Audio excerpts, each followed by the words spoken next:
I'm sitting here for Dwayne Gates.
It's showing. There you go. Okay, but is it the folks at home able to hear us? Hey, there we go. All right. Michael and Jeremy, I'm not sure which one of you is presenting. You should both have the ability to share your screen whenever you're ready. All right, Jeremy, just put this off. Margot gave you a really nice introduction. I apologize you weren't able to hear it. No worries. I'll share my screen, and Mike and I'll go through some slides and he can add to it. And then questions if you guys have them, or honestly, interrupt anytime if you got a question. So.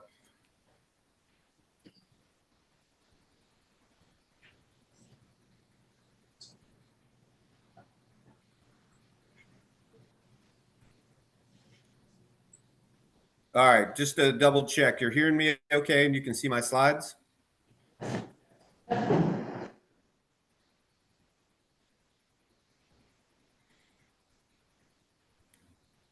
All right. Not knowing what Marco said, so we were asked to talk about the aquatic plant control program and the ability to cost share. And so we'll run through what that looks like. So this is basic to invasive species management in general, right? This is, how people want to manage invasive species. And so on the bottom left, right, prevention, keeping the species out of your area. That's the cheapest and most effective way to manage an invasive species. And then when you have new populations, eradication. So if you can get there quickly and do sort of early. Jeremy, we're not seeing your slides change. Oh, okay. They're changing on my screen. Still looking at the first one. Interesting. How about now? Now we're not seeing nothing. I can. Do you see them now? No. Sharing the right screen. Oh, what is going on? Cancel. All right, one sec. I apologize. All right, there's the slides. Share.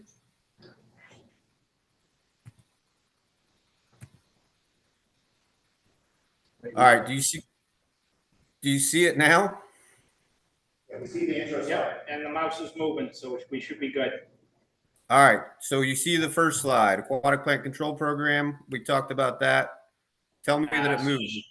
Soon as you push play, it must switch to a different screen or something. Well, we just see the car, we don't see the slideshow. Gotcha. Okay. I actually disconnected from my other screens to try to prevent that issue. I don't know what's happening here. One sec. You try sharing the screen instead of the presentation. All right. 5 years into this and I'm still an amateur.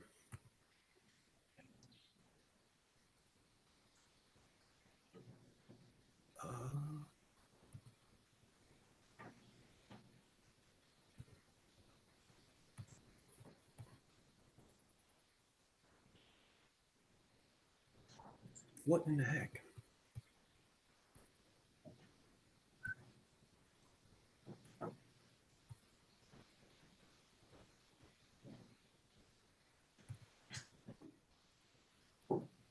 Okay.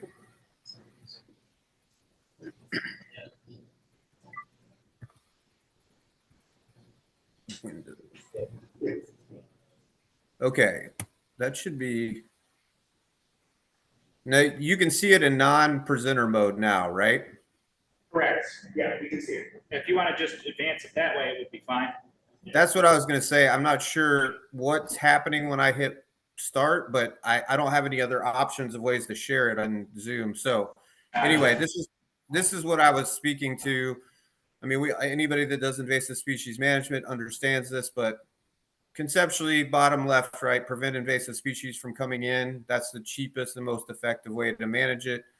Eradication, early detection, rapid response, right? It has a high expense up front, but or a relatively high expense up front, but it means you don't have to manage it in the future. And then containment is keeping it confined to a geographic region and managing it there long term. And then the last, long term management, when you have a species that is present and been there for a long time, and you just have to continue to manage it to negate negative effects from it. Like an example from the Southeast is water hyacinth, right? We introduced it to the United States in the late 1800s, and we're still spending millions on it today to keep it from causing negative environmental and navigation impacts to rivers and lakes, right? So we're not going to eradicate it at this point. It's not going to be contained. We just have to deal with it on a regular basis. So that's general invasive species management. What we came to talk about is aquatic plant control program. I'm not going to read all this to you if you want to look it up later or you have specific questions about the authorization, but this is where Mike and I get the authority for this program. It's 33 USC 610. It was authorized in the Rivers and Harbors Act of, sorry, I forgot to change that, but it was authorized in 1958. And then the program has been amended by the Water Resource Development Act, basically every WRDA since 1999. But this is the general authority of how we do the aquatic plant control program. And then this is a little more about that. I got the right year in there. So the original authorization, this isn't going to change your lives. It's just a little background, right? The program was specifically authorized for 8 southern states because of plants like water hyacinth and alligator weed that were causing widespread negative effects to not just Corps of Engineers projects, but just general economics and the environment of the Southeast United States. And through changes to the program and realizing or a national interest in aquatic invasive plants, the program's been updated over the years since 58. The last amendments were WRDA 22. We anticipate probably seeing amendments in WRDA 24 if it happens. But today, we have the ability to do research and planning at full federal expense. The program's authorized at $110 million annually, and the geographic scope is now the entire United States, and the program is authorized to work on all aquatic invasive species. So the program's broken up into basically 3 areas, and cost share is what we're going to talk about, or what we were mostly talking about today or asked to talk about. And that is where we have a non-federal sponsor and we work with them on either aquatic invasive species management or watercraft inspection and decontamination, or a combination of both. And the work is 50-50 cost shared, right? The non-federal sponsor does the work, and we reimburse them for 50% of the cost of that. And the rationale behind that is that we both have a vested interest, both economically and from the environmental aspects of working in the geographic area that we're working with that non-federal sponsor, which we'll talk about more in the next couple of slides. And then we have the aquatic plant control research program, which Mike is the program manager for, but that's 100% federal. We are authorized to do research on aquatic invasive plants and the biology of better ways to control them, new technologies. I mean, it's a wide ranging thing, but it's focused on aquatic plant management or the specific aquatic plants and figuring out how we can better manage them within the environment. And again, that's 100% federal. And then I messed up when I was editing my slides. This one should say aquatic plant control research and demonstration, not just research again, sorry. And that's 100% federal. And that's basically where we take the research and we apply it at a field level to make sure that lab technology or small tank technology that we created will work when we go to the field, right? That's the next step before you're basically full operational and it becomes a tool to use on a daily basis for managers. So how's the process work? And this is specific to the cost share. So you got planning first, right? If we're going to enter into a cost share agreement with a new non-federal sponsor, wherever that is, Connecticut or Arizona, number one, once we have basically a letter of intent or interest from the non-federal sponsor, and we've agreed that there's both interest for the non-federal sponsor and the Corps of Engineers to be working in the area, we put a team together to work on the planning process, and that includes figuring out our NEPA compliance. We have to do some level of NEPA depending on the scope of the scope of the agreement, to ensure that we're complying with federal law, of course. And the process we use internally is called a letter report, and that is the document that demonstrates that the Corps of Engineers and the non-federal sponsor have an environmental and economic benefit from working together on the project. And the key thing there is demonstrating there's an economic benefit for the Corps to invest, right? And that's typically pretty easy to do based on, we just have a general interest in not having invasive aquatic plants spreading across the country, right? Eventually, they're going to directly impact our project someplace, or waters of the U.S., which the general authority of the program is protection of waters of the U.S. And then once we get through that planning process, again, developed by us just with support, like we need time and effort, no dollars from a non-federal sponsor, but we need people from the other side to help us draft both the letter report and the project partnership agreement. The project partnership agreement is the binding agreement that says the Corps and the non-federal sponsor are going to work together on the following goals, right? And then it's basically where our attorneys review and make sure everybody agrees on how the process will work. It's not a complicated document, but it takes attorneys from both sides, and then a signature for us from a district commander, and for the non-federal sponsor, whoever the sort of, doesn't have to be like a CEO type, but it's someone in your leadership level. So once that is signed, we have the ability to do cost shared work together, right? And that's where we get into real work, and that starts with an annual work plan. So in the project partnership agreement, it's going to tell you that on an annual basis, you're going to submit a work plan. And we work on a schedule that's beneficial to both parties, right? You guys are likely doing treatment and management in the summer. So we want to have the work plan in January or February, so we're both on the same page of what everybody's trying to do that year. And so the non-federal sponsor submits the work plan to the Corps, and then we'll send back we're going to send back a letter or documentation that we received it, we agree with it, and subject to the availability of funds based on our budget, that we want to proceed with work. And after that, the non-federal sponsor basically does the work that we agreed upon and invoices us either on a quarterly or monthly basis, depending on what we set up, what both parties think is the best way to do it. And we review the invoices, and we can reimburse on the same schedule as invoicing, and we pay for 50% of what was done based on the fact that it's beneficial to both parties. And I think it's kind of reiterative, but we pay for completed work. We run into situations where people think they're going to get the money up front, and we do not have that capability. So it's just to be clear, because you got to have the money in hand up front, and then we're going to support you. And you can use that money, right? The reimbursement can allow you to get more work done, but we can't provide funding as like a grant or an upfront use.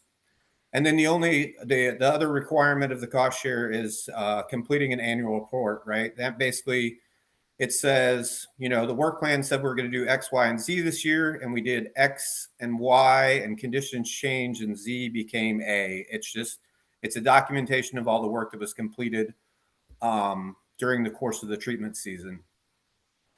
So the other aspects, if we have a cost share agreement, right, the Corps has the capability on a continuous basis to provide technical support if you're having problems killing your weeds. We have experts both at ERDIC and in the districts that we can tap into to help improve the treatment practices. We have through the Aquatic Plant Control Program, we have the last one, which is a mouthful, but the Aquatic Plant Control Support Center, where we have some technical experts that sit in a district. We can tap into all those things to help improve treatments or figure out how to develop a management plan long term. It's there are resources to the non-federal sponsor once we have an agreement. And again, through the research program, if we have a real challenge that we think merits research, we can look at how to develop a full-blown research project to tackle the problem. And then we can help with public outreach and education, both by supporting it with cost share dollars and by providing technical experts, both internal to the Corps and universities, to help you with if the public has questions or there's challenges in communication of how and why we're doing aquatic plant management activities.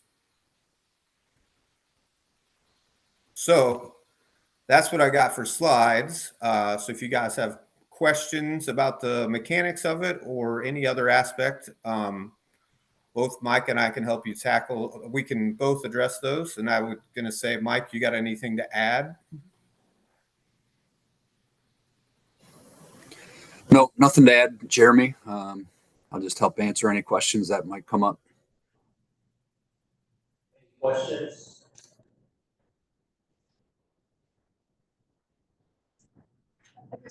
I would have one question. Is there more that you would like to see us doing to engage with what's available federally? Or are we doing everything we can be? Did you hear the question? Yes. No, you guys are I think Connecticut's very engaged. I think we have the opportunity to look at how cost share could benefit more treatment. And I guess the cost share work doesn't, like hydrilla has been a focus when the Corps is in Connecticut, but it's all aquatic invasive plants. So there could be opportunity to work on other things, other challenges, not just in the river itself. So I guess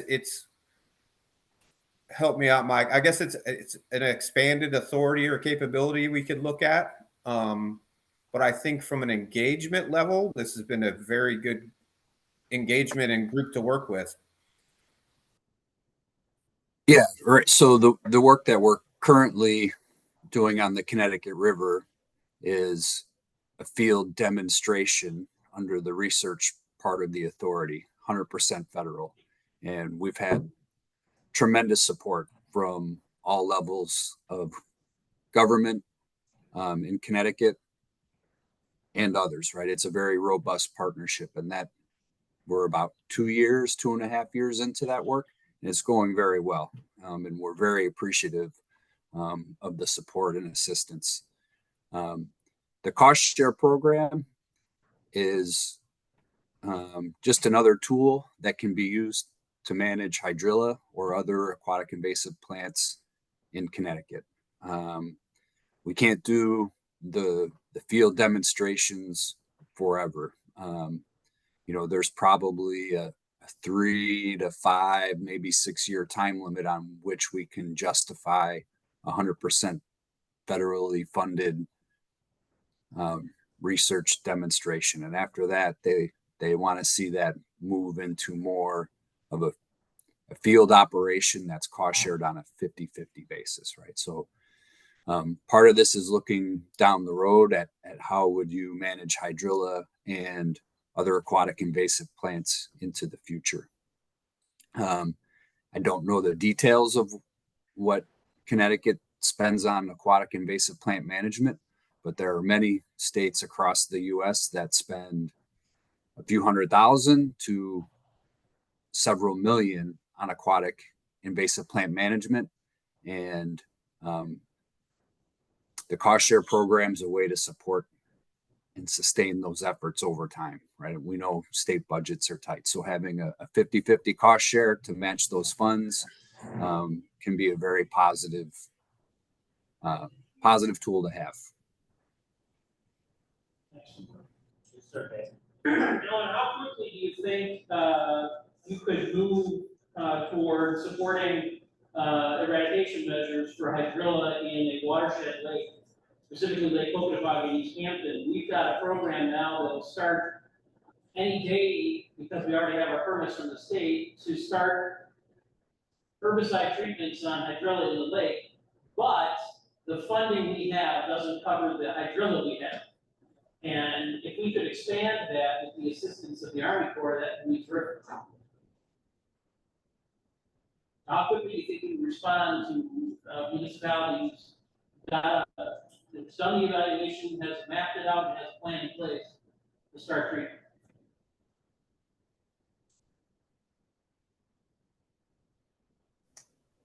I didn't hear all of the question real clear. I'll take a stab and maybe.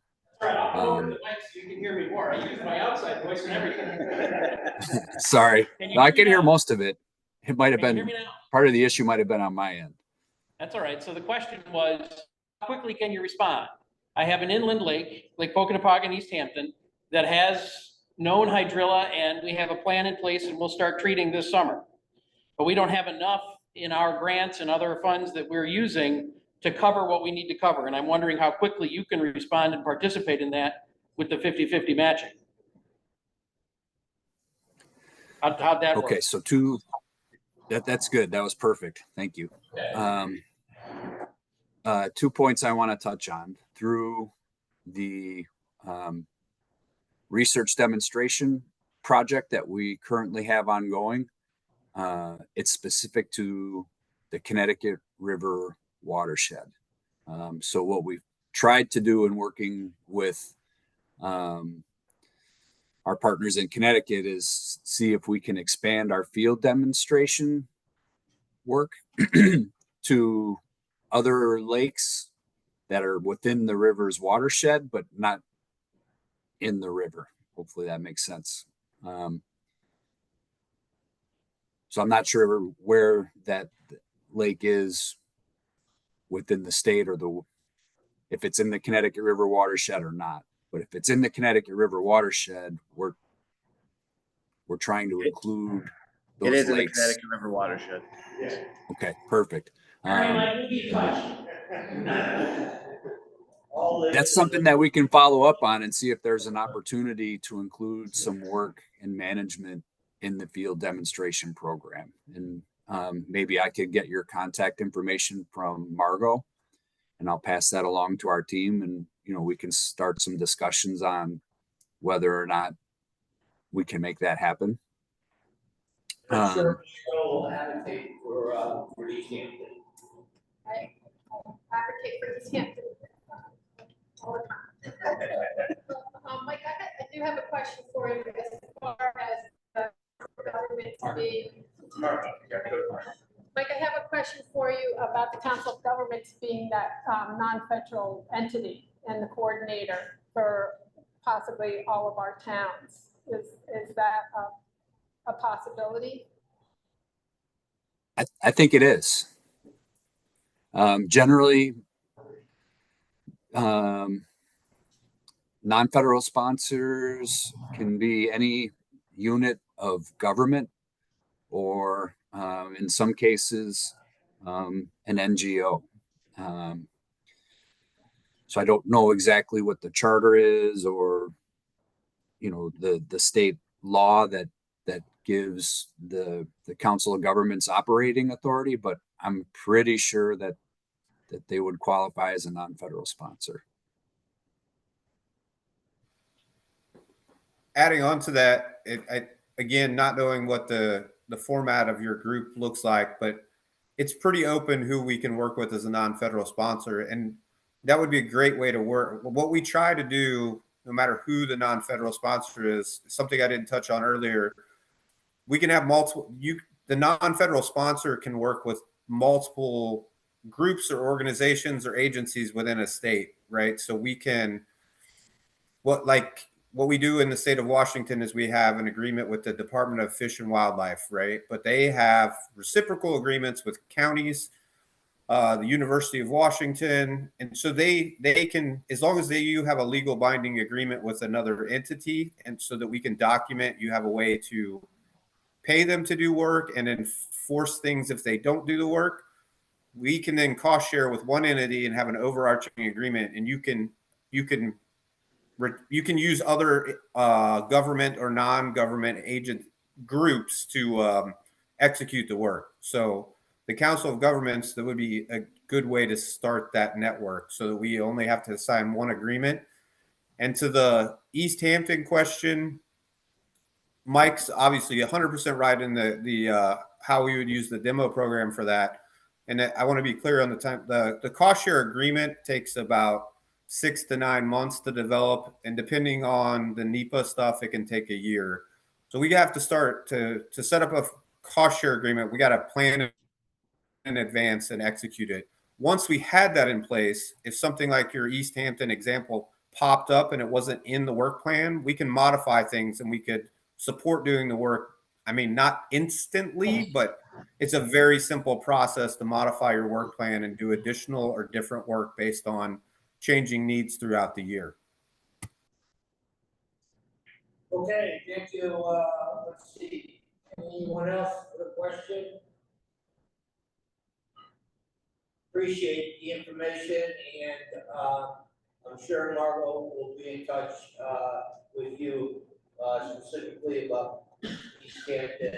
But we need to address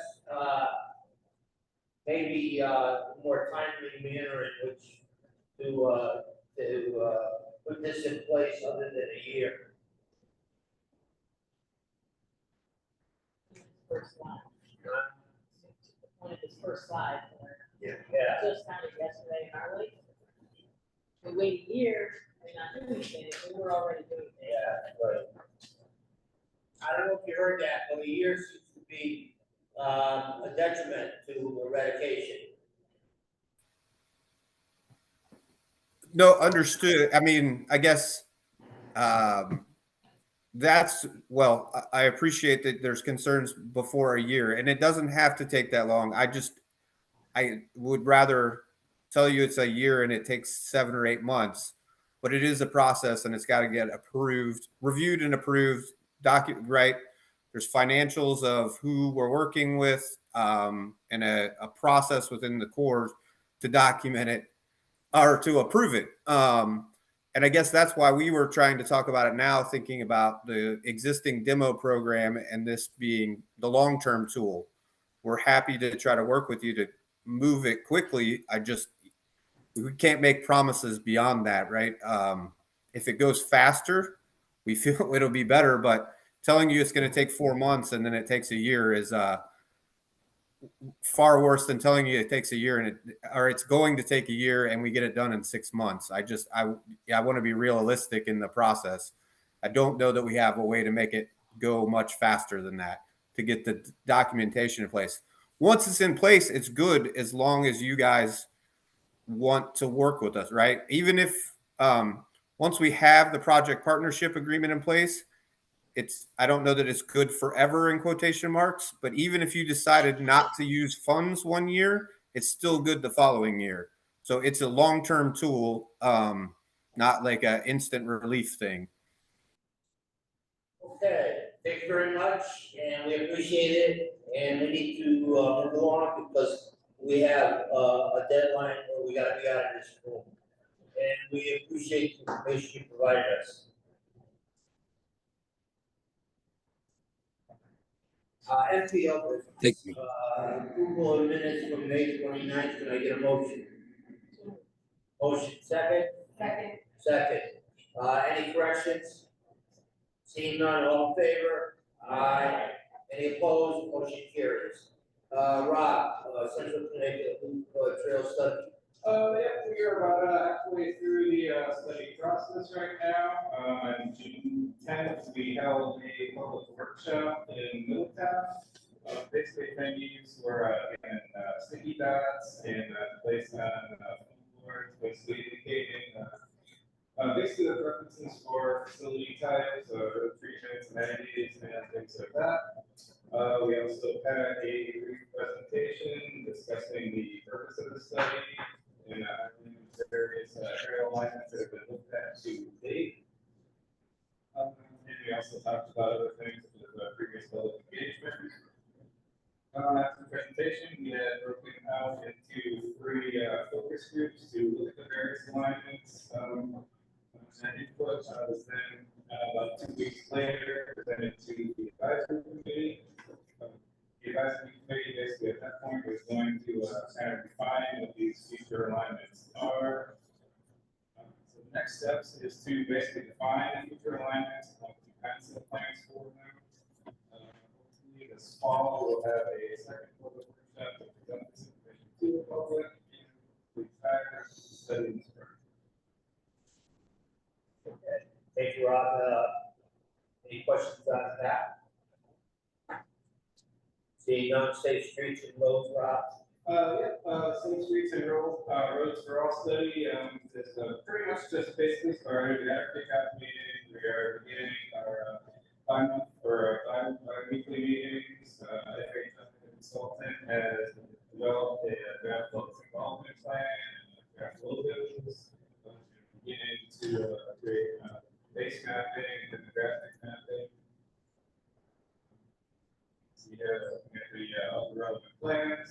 I began reaching out to people to set up the advisory committee meeting and also for community events for public events in the summer. Hopefully the next probably 4 or 6 weeks we will have our first advisory committee meeting. Let's get all this information to present. And long intent of it, objectives of the study, winter is spelled out in federal notes. So I can go through that. Probably July 18th study. Any questions on streets and roads? Okay. Other transportation issues, Rob? Just a reminder about the microgrant program. This is a DOT's new active transportation program. Grants of $5,000 in flex. First quarter, we had 3 applications. Second quarter, which ends this month, we have 3 more applications. Goes to the DOT next week. One is from school, one is from town, one is from nonprofit. So pretty simple rounds. In the first round, I think all of the funds allocated within about 4 weeks after the submittal. So hopefully, probably in July, the town is going to, that's the way this time should be receiving.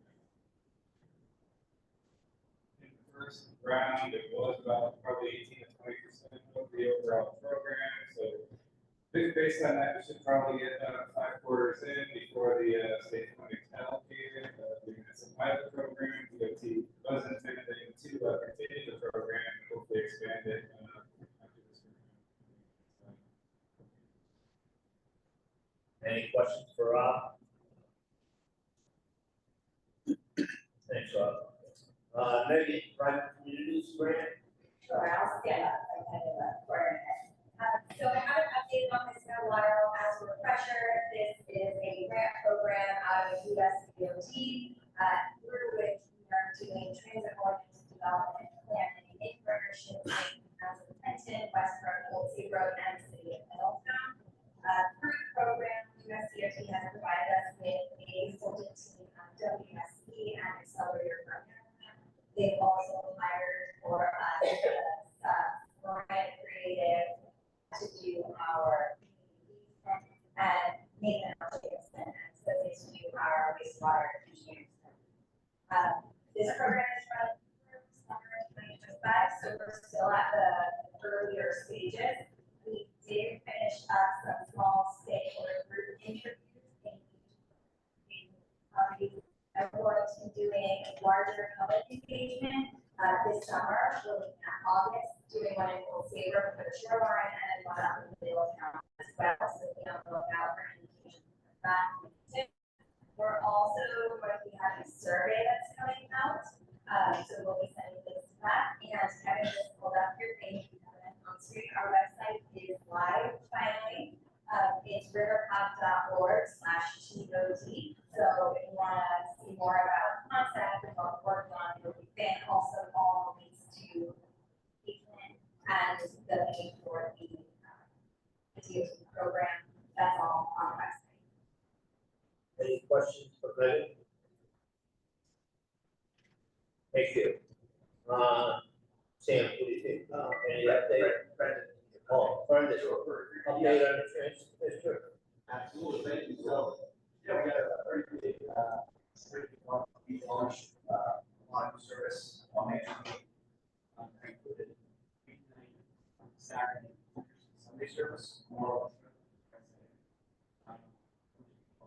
that service, is great.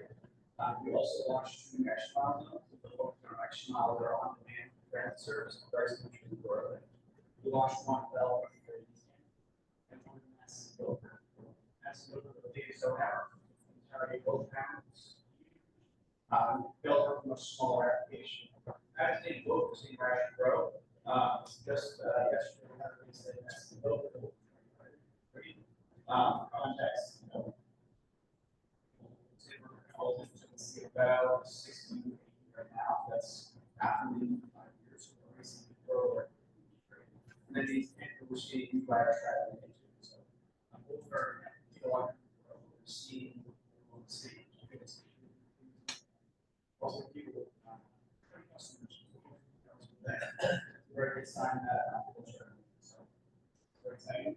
And then for park next reserves. So as a research payments each, we have some trial running now on Thursday, Saturday, and on holidays. It's a great okay. Also have 5 bus routes. Sunday, they'll fully right in this beach. Everybody that goes to the beach, going back.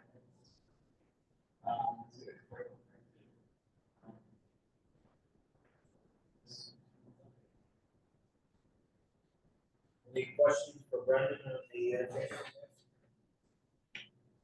Thank you. Okay, COG business authorization for executive director to sign agreement with RiverCOG and So this is actually created for us to be able to pay Brendan. So Brendan is a RiverCOG employee who's on loan with Desiree Transit District, and he usually spends about 80–85% of his time working on transit planning for the transit district, and Desiree Transit, we go Desiree Transit District for his time. So this is an authorization for me to review that agreement with Desiree Transit District for the next fiscal year.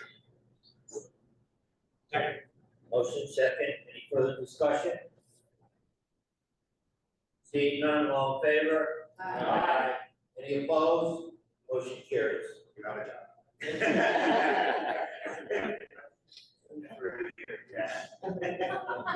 Authorization, executive director, negotiate and sign the gateway.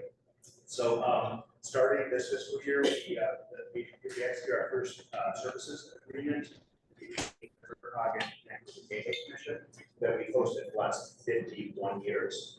So this is authorization for me to engage in contract negotiations and sign a contract for the next fiscal year with Gateway Commission. Ready? Second, Bob. Any further discussion? Seeing none, all in favor? Aye. Any opposed?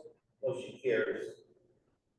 Sam, approval of the RiverCOG SOW FY 1925 and regional services grant. Yeah, so so this is what we sent out to you. This is the OPM's form for our regional services grant, which is our annual grant from OPM, from the state for the regional planning services and other regional services we provide for you. This new grant for the new fiscal year is an amount of $550,145.71. And the direction we got from OPM was to write this as broadly as possible, to cover as many possibilities as possible. So, I didn't hear back from anyone that they had any edits. I reviewed this from all of our staff and all of our various projects to make sure that as much meeting there as possible. I'd be looking for a motion to adopt this. Motion to adopt. So Irene, second Dave. Any further discussion? Seeing none, all in favor? Aye. Any opposed?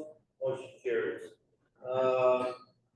RiverCOG personnel policies update, Sam. So this was a project that I told the executive committee that hopefully get done by this end of this year. So leading into the last meeting. So the last time that we updated our personnel policy was 2014. So a number of things have went out of date. I have updated lots of language seen that, if you look at the deadline version, I worked with the executive committee on that with suggestions. Many things are just updating, for example, the vaping and there was cigarettes or smoking policies, updating social media policy. We had a number of other changes here, particularly regarding health insurance, Medicare, and how to deal. We had some interesting things like with Torrance's retirement last year. He's still working at 1 day a week doing some work for us, and how to deal with balances of leave time and different things when a employee transitions down to part-time. And also a new section on remote work and also new RiverCOG closure policy because snow days will be kind of gone with remote work. And those are the big differences. If you have any questions, additions, comments. Take a motion to update, to adopt the updated, personnel policies. Irene, Dave. Any further discussion? Seeing none, all in favor? Aye. Any opposed? Okay, thank you, Tim. Motion carries. All right, Sam or Janice, Regional Waste Authority, update. So I'll just give a quick update. We're still working with Dean and on this issue. I had that direction from the executive committee to try to push a little harder to get this scope finalized, the budget started. I don't know, James, do you know if this matter to you yet? So yeah, so we will be following up to find out because he wanted to meet Dean. I think it's our time to meet with Dean as well. That's it.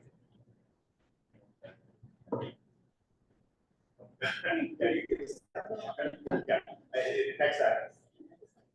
I was just wondering, Carl. Oh, Carl, you're making that. Yeah. Thanks, Carl.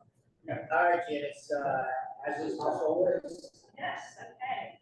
The interlocal agreement has been in signatures. You should have those now in your hands.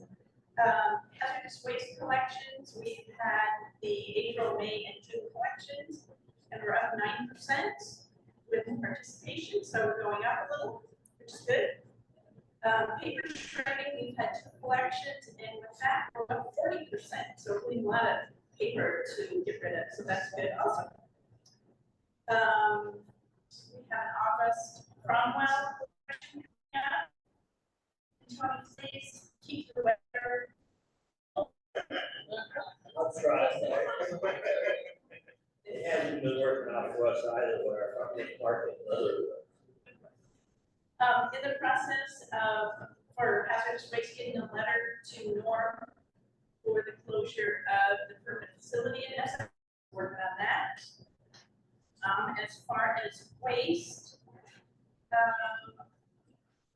with the help of River Valley Transit, Marcos and I have applied for a federal grant, U.S. Department of Energy Waste, to study if collecting and recycling food waste into an alternative fuel such as propane can be used by River Valley Transit. So we're going to do a study on that to see if that's practical with food waste. That'd be a fun project. And in that, sustainable CT fellows, 2 against the wall back here, will be collecting data from all the different towns in our region on food waste. So that will be helpful for that grant too. Any questions for Janice on household waste? Thank you, Janice. Would you please give us an update on the soup kitchen and pantry? Yeah. The one thing that the soup kitchen is concentrating now is summer meals. Of course, through the school year, kids have an opportunity to have lunch. Now that it's summertime, that program is not available, so please help with supporting the lunch program or backpack programs in your communities. Trustman Clinton, raising money for the issue of lunch, school lunch debt. That's something to do. Like that over the course of the school year. With study and lunch. So. Any questions, kitchen? Okay, Janice, the regional ag council. The agriculture council is continuing to meet monthly. Pretty much farmers are busy farming, so not doing a lot right now. But the thing I want to bring up is we need representation from some of the communities, and those are Chester, Cromwell, Essex, Littlefield, Old Lyme, and Portland. So I'll be sending you notes on that to see what we can do to fill those vacancies. Thank you. Yes. Megan, regional house, update please. So before I get into the update, I just want to commend you all on your choices for that committee. They're such a wonderful group of people to work with, and if I pick favorites, that would be them. So for an update, the task in the bylaws for the committee, the committee is tasked with creating a methodology for assessing housing needs. And that assessment is meant to help the town with their plans, their resource, and also to help RiverCOG with our regional housing plan. So in addition to that, the state is also working on its own methodology study. We're expecting a draft of that in January 2025. So another point of us working on this methodology is so that we can be very well informed by the time that happens, so that we know our own perspective and hopefully be a very active person in that. We also set an example.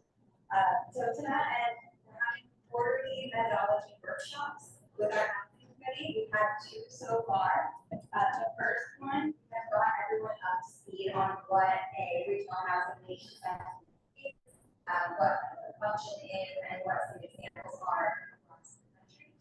And then we assigned them lots and lots and lots of reading to do to understand all of the different case studies over the next couple of months. And then yesterday, all that information, we had an interactive workshop where we kind of synthesized the case studies and we started posting ideas on a board, things that we liked from the case studies, things that we didn't, things that we thought maybe were missing that we needed to add to our assessment.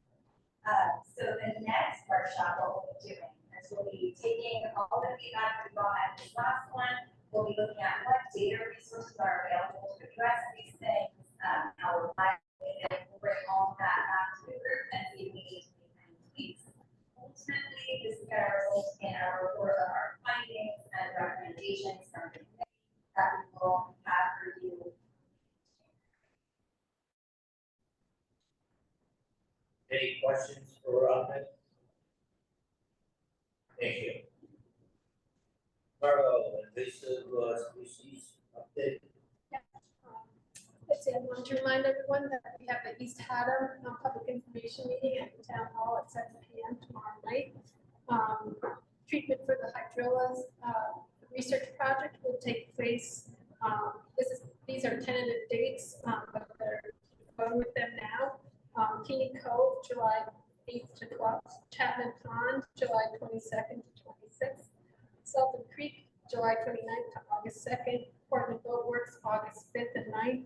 And 19th to 23rd, and Chester Boat Basic, August 5th to 9th. So that's the time frame. But it won't take all 4 days to do this, but that's I want to let you know about water chestnut. We've been at total 9 days, and we've collected 10 boatloads of water chestnut. We've been working from the Deep River to Haddam, and also working with the Jonas Center for Earth and Art in Middletown on the Mattabasset project. They've been pulling in there with their crew, but we've also been working on them on for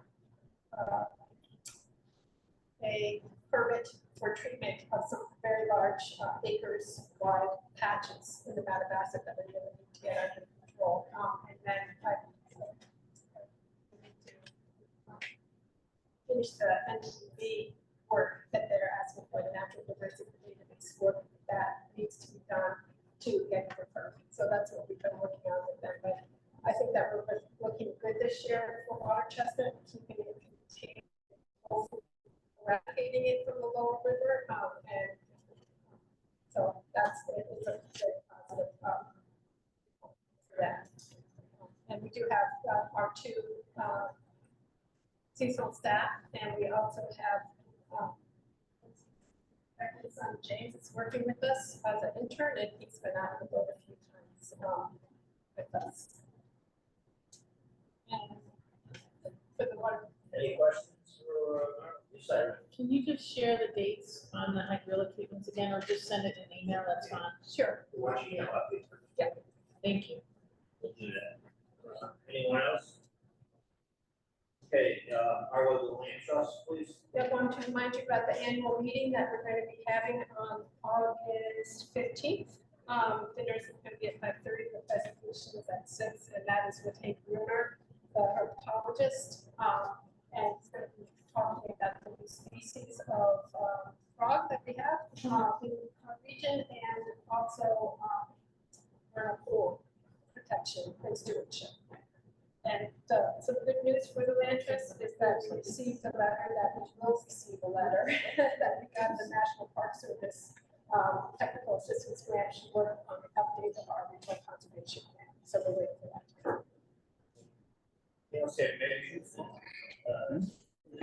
Yes.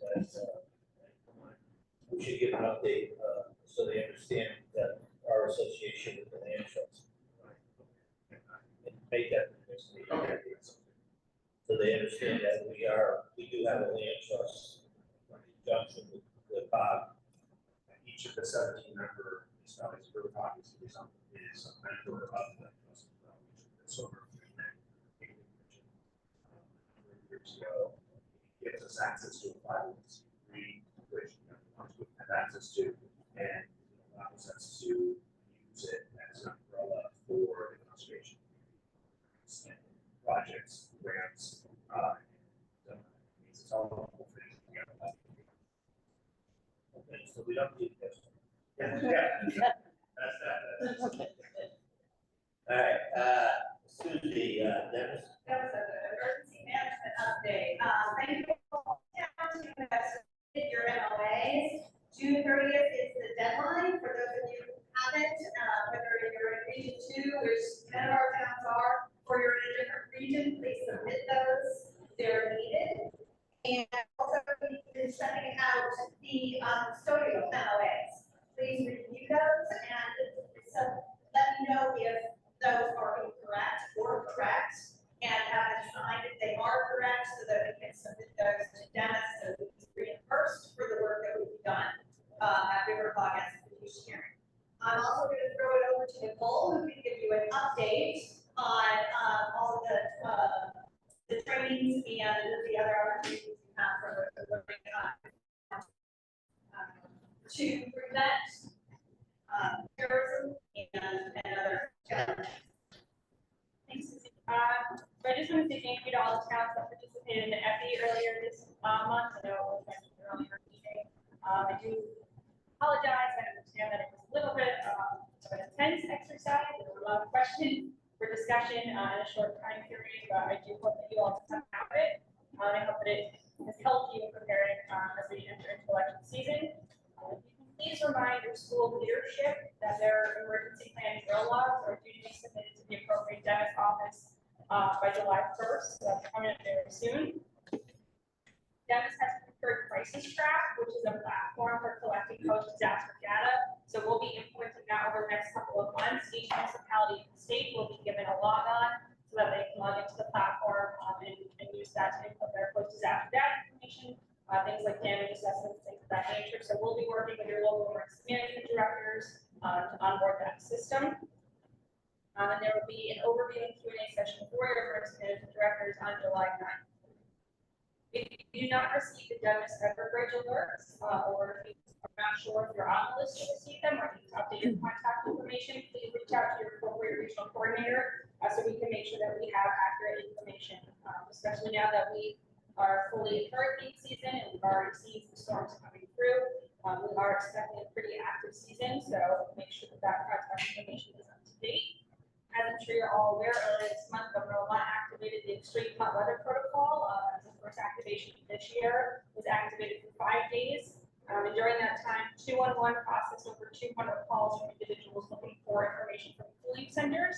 So if you do activate a shelter or a cooling center, please make sure that your emergency management director or somebody logs into RiverCOG to update that information. That is where 211 gets their information from. So very important that that's updated. We do have a new grant program that is now accepting applications. That is the state and local cybersecurity grant program. So this is for local municipalities to apply for cybersecurity upgrades. It is a 90-10 cost share, so there is a local cost share requirement. And the application is due by Friday, July 19th at 5 p.m. A rather short. So we talked about the MOAs, so I'll skip over that. Our REPT bylaws, we do have a final draft updated that has been sent to the Douglas Attorney, our Deputy Commissioner, for their final feedback. And as long as I get it back in time, it will be presented at the August REPT meeting. Next steering committee meeting is July 19th. That will be virtual. And the next full REPT meeting is August 16th. That will be hybrid, physical location will be in North Frankfurt. Any questions for Nicole? Okay, Sam, anything you would like to add? Nothing, so this is a reminder that, we do have a July meeting scheduled, it will be by Zoom. But if we have like, if it's something, pressing to get, votes on, certain jury against that, we do not schedule a meeting in August unless there's something that we need to call up, especially before. So we'll be in touch about, body hearings. It's like, we'll be changed. I just want to commend staff as usual, doing a phenomenal job and, some of the programs and the projects they're working on is outstanding. And again, if you have a need, contact them, they're there to help you, assist you. I think they do a terrific job for us. So, at any rate, moving on to the executive director, that's a whole. At any rate, the executive committee did meet, to do, Sam's annual evaluation. As always, what I just said applies to Sam also. And, as a result, it was recognized by the executive committee, and we voted to give him the same as the other employees, 3.5%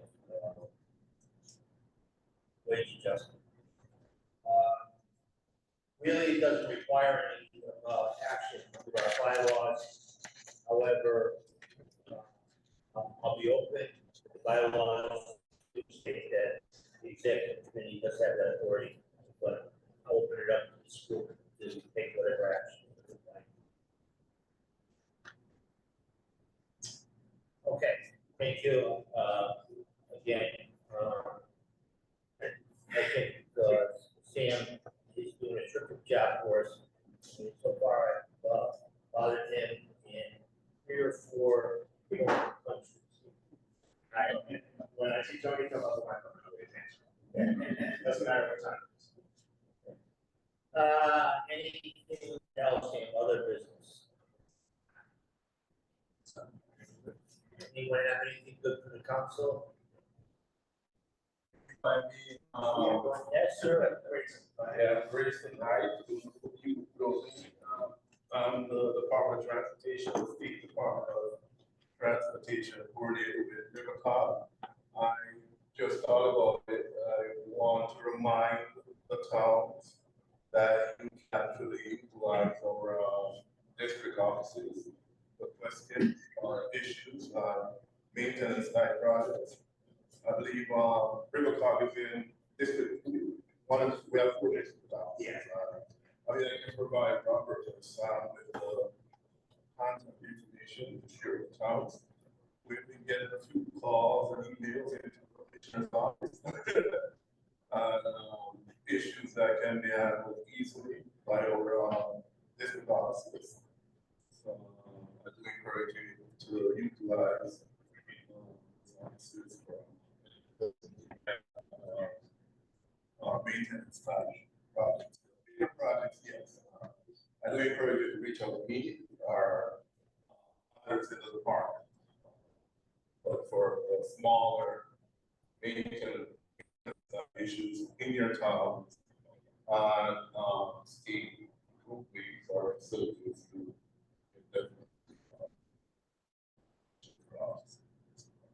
get a quick response also. Yes, an excellent idea, work with Rob and put a list together with the CEOs that give the contact person, number one, what district they're in, and the contact person that they should be dealing with. If you recall, they sent a letter out, I think it was earlier this year, to all the towns with contact information for those offices, including my name on that letter, someone should also reach out. If there's an issue beyond maintenance time. What's your officer? Yeah, work with Bob and maybe we share that with. Okay. Thank you very much. Thank you, appreciate it. Irene has a question. Hi, Grayson, East Haddam. And I may speak for some other towns in the room as well, but, one of the things that we're struggling with, and there's small towns in this area, a lot of our roads are state roads, and we have to work in partnership with DOT to make sure they maintain, et cetera, et cetera. And for the most part, I have to say, we've got a very good relationship with DOT locally. They're very responsive for our public works department when they have a problem, wherever it is. But one of the things that I think is lacking, and it was lacking last year and even the year before, is roadside mowing, particularly sight lines, because our roads are windy, hilly, and I've got people in their weed whackers going out and doing mine. And I talked to my public works director yesterday, all of a sudden it's done. But the point being is that these are all state roads and they're technically not supposed to be doing it. We have 120 miles worth of road in East Haddam, and of which is, some of the state is required to do that mowing. I know there's personnel issues, I know there's money issues, I know there's mower issues, but we really need to get those done because it's growing like weeds out there. And it's very difficult to see, and it really is a public safety issue. So it's not really about mowing lawns, it's about mowing sight lines. Even if you can't do the entire roadside, if we can get sight lines for roads where they intersect with state roads, that would be fabulous. I got a similar complaint from one of the towns. The issues with the district, they mentioned that there are problems. Recall in detail what it was, but what I'll do for you is I'll reach out to district. We have actually 2 districts, I think part of our town is covered by part of our, the other one. So, and one is much more responsive than the other. So I'm not gonna say what. You can check with our public works department, she'll tell you. I'll pass it on to. Yeah, kid work calls, can talk to you about that, but just in general, I think the sightlines for these roads where they intersect with state roads really need to be addressed earlier in the summer and maybe a couple of times, and I know I'm asking for a lot here, but I'm gonna ask anyway. Thank you. What is the state policy on doing roadside mowing and clearing of sightlines? What is the area that you do? I'll have to check with I'll check with the district office, I'll get you that information. Off the top of my head, I don't know exactly what it is. I don't know we're required to maintain state roadways. So, but I can get more detailed information for you. Share with the box staff.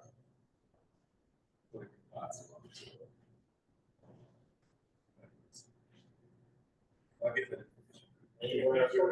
With that issue of trees, trimming in the state, over the state easement on top of private property. What I'm being told, the state doesn't touch those. Sidewalk. Sounds like we're clever with efficiency. I mean, stop the route if you want to compile that, send it to me, I'll take care of that. That you're happy Easter. I said, that you're happy Easter. You remind me. All right, thank you. Any other questions? Yeah, just as a comment, for those of you who came from the west side of the river, you'll notice a couple of big projects, the two roundabouts off of 82 in Haddam, and I was happy to see the sidewalk and the supports for the walkway on the swing bridge that are already there.